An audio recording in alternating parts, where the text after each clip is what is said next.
আপনি আপনার জীবনে নিশ্চয়ই অনেক অনেক ভয়ঙ্কর অপরাধীর কথা শুনেছেন, কিন্তু আপনি কি এমন কোনো অপরাধীর কথা শুনেছেন যিনি একাধিক খুন করার পরেও তাকে যখন আদালতে জজ সাহেব ফাঁসির আদেশ দেয়, তখন ওই অবস্থায় সেই অপরাধী সরাসরি জজকেই জীবিত অবস্থায় চিবিয়ে তার শরীরের কাঁচা মাংস খেতে শুরু করে?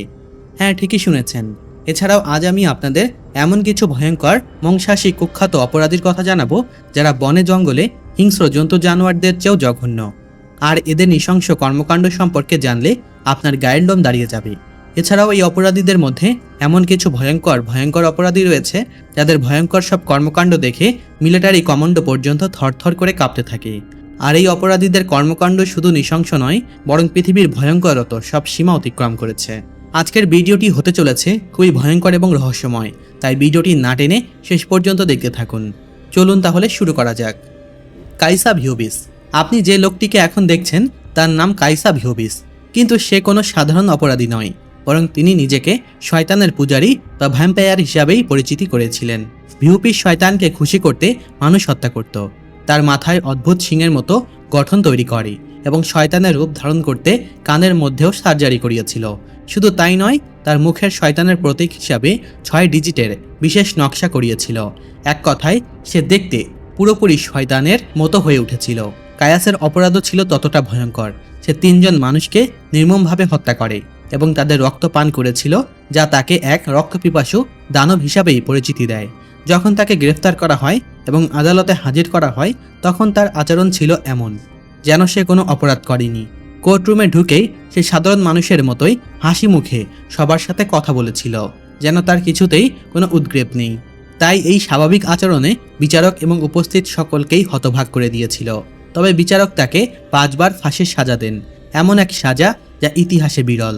তার মৃত্যুদণ্ড যেন নিশ্চিত করা হয়েছিল, যাতে সে আর কখনোই এমন ভয়ঙ্কর অপরাধ করতে না পারে। কিন্তু এমন কঠোর সাজাও ভিউনিসকে বিন্দুমাত্র বিচলিত করতে পারেনি। এমনকি তাকে দেখে মনে হয়েছিল যেন বিচারক তাকে লাঞ্চের জন্য আমন্ত্রণ জানাচ্ছেন। কায়েস ভিউনিস শুধুমাত্র একজন অপরাধী নয়, বরং এক জীবন্ত দানব। Michael and Juno. Teenage বয়স এমন এক সময় যখন মেয়েরা এবং ছেলেরা খুব একটা পরিপক্কতা অর্জন করে না, কিন্তু কল্পনা করুন এই বয়সে যদি কেউ নিষ্ঠুর খুনি হয়ে ওঠে। আজকের গল্পে আমরা এমনই 2টি কিশোরের কথা জানাবো যারা দেখতে শান্ত এবং নিরীহ মনে হলেও তাদের অপরাধ ছিল ভয়াবহ। তাদের নাম মাইকেল এবং জুনো, এবং আপনি কল্পনাও করতে পারবেন না যে তারা কেমন করে তাদেরই বন্ধু জাস্টিনকে হত্যা করেছিল। 2014 সালে 18 জানুয়ারি এই 2 কিশোর তাদের প্রিয় বন্ধু জাস্টিনের সঙ্গে ভয়ঙ্কর এক পরিকল্পনা করে। তাদের টাকার খুব প্রয়োজন ছিল, তাই তারা জাস্টিনের বাড়িতে ডাকাতি করার ছক তৈরি করে। কিন্তু ডাকাতি করেই তারা থেমে থাকেনি। তারা এমন এক নিখুঁত পরিকল্পনা করেছিল যাতে কেউ সন্দেহ করতে না পারে এবং তাদের নাম না আসে। প্ল্যান অনুযায়ী তারা জাস্টিনকে হত্যা করে। তারা লাশ লুকিয়ে ফেলে এবং তার ঘর থেকে টাকা নিয়ে পালিয়ে যাওয়ার পরিকল্পনা করে। তারা চেয়েছিল জাস্টিনের বাবা মা ভাববেন তাদেরই ছেলে সিন্দুক ভেঙে টাকা নিয়ে পালিয়ে গেছে। কিন্তু তাদের নিখুঁত পরিকল্পনার মাঝেও তারা ছোট্ট একটি ভুল করে বসে, যার জন্য তারা ধরা পড়ে যায়।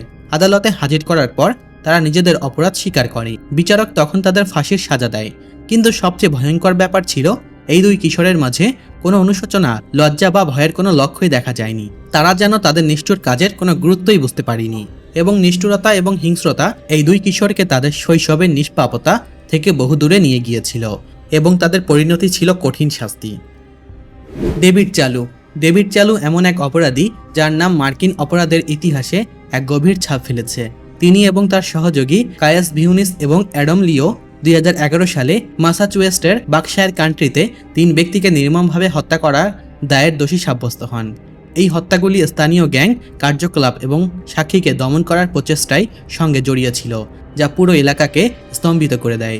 ডেভিড চালু এবং তার সহযোগীদের লক্ষ্য ছিল 3 ব্যক্তিকে অপহরণ এবং হত্যা করা, যার মধ্যে একজন ছিলেন গ্যাংয়ের সদস্য অ্যাডাম লি হোয়েলের বিরুদ্ধে সাক্ষ্য দিতে চলা একজন ব্যক্তি।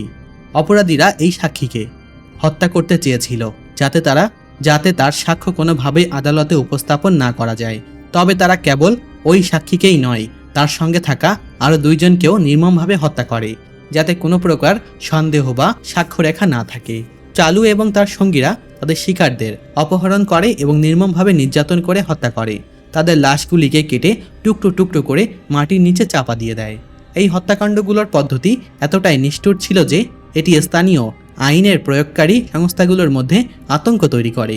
এমন নিষ্ঠুরতা প্রমাণ পাওয়া যায় তদন্তের সময়, এবং শেষ পর্যন্ত তারা চালু এবং তার সঙ্গীদের অপরাধের জন্য বিচারের সম্মুখীন করে।